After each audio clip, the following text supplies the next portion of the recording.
warahmatullahi wabarakatuh. Halo, selamat pagi, siang, sore, dan malam. Kapanpun Anda melihat video ini, perkenalkan saya Zulfitra Najahanti dengan NIM H1B02318 dari Program Studi Farmasi Fakultas Kedokteran dan Ilmu Kesehatan Universitas Mataram. Pada kesempatan kali ini, saya akan menjelaskan terkait tugas mata kuliah budidaya tumbuhan obat yang berjudul Budidaya dan Pemotongan Rumput Laut Sargassum SP. Sebelum kita masuk ke topik utama, yuk kita cari tahu apa sih rumput laut itu. Jadi, rumput laut merupakan tumbuhan laut multiseluler yang hidup sebagai fitobentos, yaitu tumbuhan yang tumbuh dan menempel pada substrat dasar perairan seperti pasir, batu, lumpur, kayu, atau pecahan karang. Secara morfologis, rumput laut memiliki taus berdiferensiasi kompleks, tetapi tidak memiliki akar, batang, dan daun sejati seperti tumbuhan darat. Rumput laut digolongkan ke dalam beberapa kelompok besar, yaitu alga coklat seperti Sargassum dan Padina, lalu yang kedua yaitu alga merah seperti Gracilaria dan Bdellium, lalu yang ketiga yaitu alga hijau seperti Ulva dan Halimeda.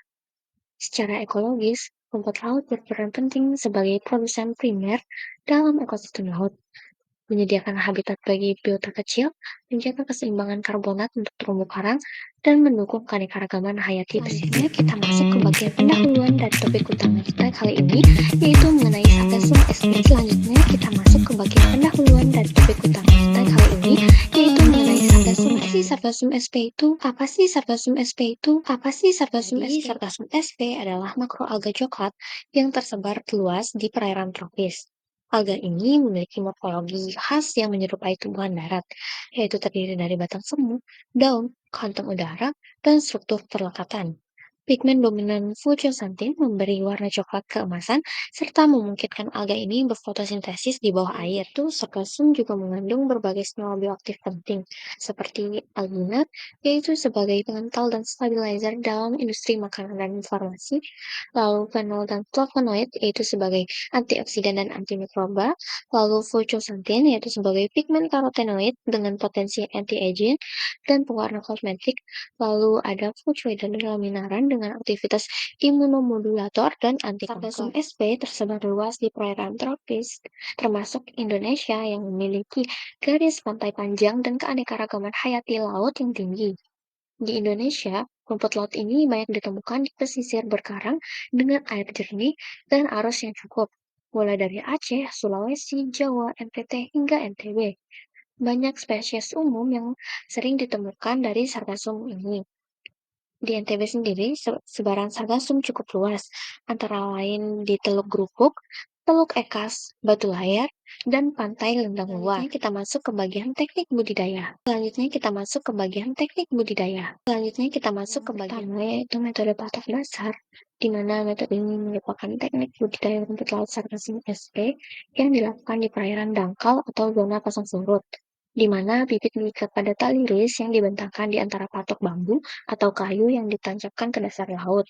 Tanaman tumbuh mengikuti arus air di dekat dasar dan perawatannya bisa dilakukan langsung saat air surut. Metode ini cocok untuk lokasi dengan substrat pasir keras atau karang mati. Untuk prosesnya sendiri, dimulai dari penyiapan lokasi, yaitu dipilih pada area dengan kedalaman 0,5 hingga 1,5 meter saat pasang yang dapat diakses saat surut.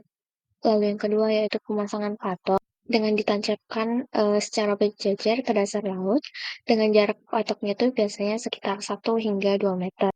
Lalu yang ketiga yaitu pemasangan tali ris, di mana tali ini dipasang membentang antara patok-patok sebagai tempat mengikat bibit, yaitu penyiapan dan penanaman bibit, di mana bibit sargassum dipotong sepanjang kurang lebih 15 cm dan diikat pada tali ris.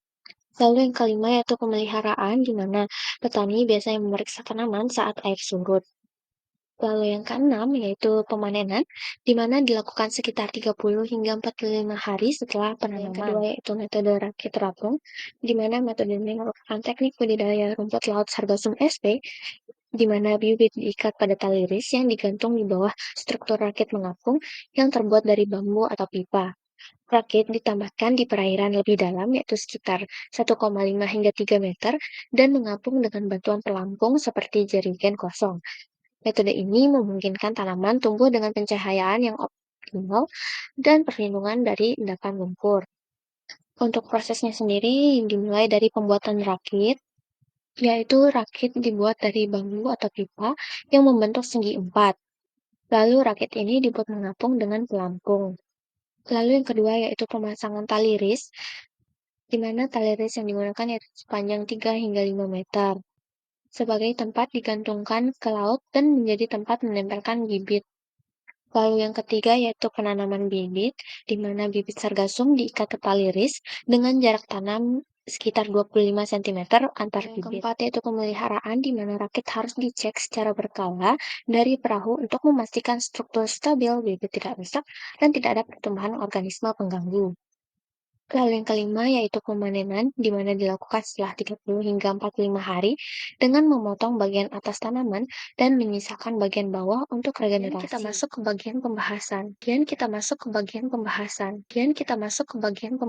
Pada budidaya sargasum SP, digunakan dua metode utama yang umum digunakan, yaitu metode patok dasar dan metode rakit terapung, di mana masing-masing metode ini memiliki keunggulan dan keterbatasannya. Pada metode patok dasar, memiliki kelebihan yaitu biaya rendah dan teknologi sederhana, cocok untuk masyarakat pesisir. Selain itu, metode ini juga mudah untuk dipantau dan dikelola tanpa memerlukan perahu.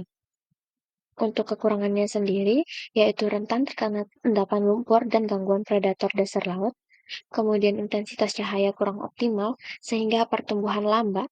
Lalu yang terakhir yaitu bergantung pada pasang surut air laut. Yang kedua yaitu metode rakit terapung, di mana kelebihannya sendiri yang pertama yaitu pertumbuhan tanaman lebih cepat dan hasil panen lebih tinggi. Yang kedua lebih terlindung dari lumpur dan gangguan dasar laut. Dan yang ketiga yaitu tidak tergantung pasang surut. Namun kekurangannya yaitu biaya awal lebih besar karena perlu bahan rakit, pelampung, dan perahu untuk pemantauan, serta perlu keterampilan tambahan untuk konstruksi dan pemeliharaan rakit. Kemudian budidaya sargasum SP dengan dua metode, di mana penelitian menunjukkan adanya perbedaan pertumbuhan yang signifikan antara metode patok dasar dan rakit terapung. Pada metode rakit terapung, pertumbuhan rata-rata sargasum mencapai 87,17 gram per bibit.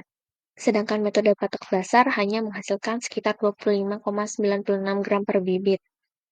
Pertumbuhan yang lebih baik pada rakit terapung disebabkan oleh paparan cahaya matahari yang merata dan intens, lingkungan yang lebih stabil, serta sirkulasi air yang optimal.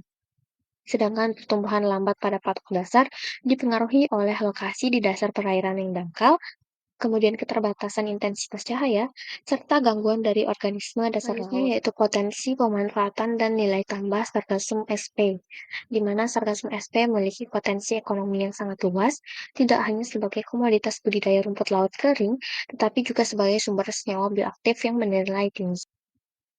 Terdapat beberapa kandungan senyawa aktif utama dalam sargasum, diantaranya yaitu fenol, flavonoid, tanin, dan zeaxanthin. Ada penelitian yang dilakukan di Aceh menunjukkan bahwa spesies sargasum bindei memiliki kandungan total fenol tertinggi, yaitu sebesar 9,02, di mana ini menunjukkan bahwa aktivitas antioksidan yang tinggi. Selain itu, sargasum juga berhasil dikembangkan dalam formulasi produk kosmetik, seperti sediaan blusher yang berbahan fucosantin alami, di mana produk ini menunjukkan stabilitas warna, pH ideal, dan tidak menimbulkan iritasi kulit. Hal itu menunjukkan bahwa sargasum bukan hanya sebagai komoditas mentah, tetapi juga bisa menjadi bahan baku industri pangan, farmasi, dan juga kosmetik. Selain itu, juga memiliki manfaat seperti meningkatkan nilai jual rumput laut, mendorong diversifikasi produk penyimpanan, dan mendukung pengembangan industri bioekonomi pesisir. Kesimpulannya yaitu sargasum SP merupakan komoditas laut yang bernilai tinggi, di mana ini tersebar luas di Indonesia termasuk di NTB. Budidaya dapat dilakukan dengan metode patok dasar dan rakit terapung. Namun metode rakit terapung terbukti lebih unggul karena menghasilkan pertumbuhan yang lebih tinggi dan stabil. Pengikatan bibit perlu dilakukan di tempat yang teduh agar tidak mengalami stres, dan juga eksplorasi bibit dari alam harus dibatasi untuk menjaga ekosistem. Selain sebagai bahan baku rumput laut, sargasum juga berpotensi sebagai sumber senyawa bioaktif seperti fenol dan fucosantin untuk industri pangan, farmasi, dan kosmetik. Berikut adalah daftar pustaka yang saya gunakan. Berikut adalah daftar pustaka yang saya gunakan. Berikut adalah daftar pustaka yang saya gunakan. Sekian yang dapat saya sampaikan. Mohon maaf apabila ada kesalahan kata, dan terima kasih karena sudah menonton video ini. Semoga bermanfaat. Wassalamualaikum warahmatullahi wabarakatuh.